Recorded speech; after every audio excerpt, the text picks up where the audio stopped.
unsaturated compound, organic unsaturated compound. So what are unsaturated compound in the sense? The compounds are carbon which is having pi bonds. So when there is a pi bond, there will be a multiple bond formation, either double bonds or triple bonds formed by the carbon. And here we are going to check the test for unsaturation. So I have taken the unsaturated organic compound, and here I am going to add alkaline potassium permanganate. So what happens with alkaline potassium permanganate?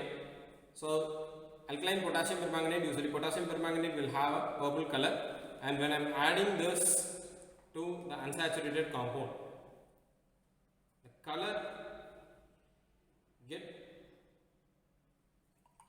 decolorized. The color is decolorized.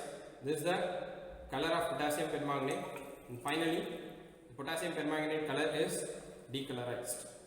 So I can be able to justify that here there is an unsaturated bond in this chemical organic compound what I have taken.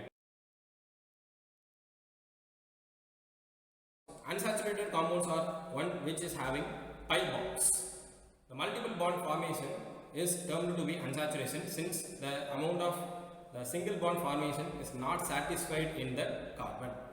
Okay. So the test for unsaturation, we have done this alkaline potassium permanganate test.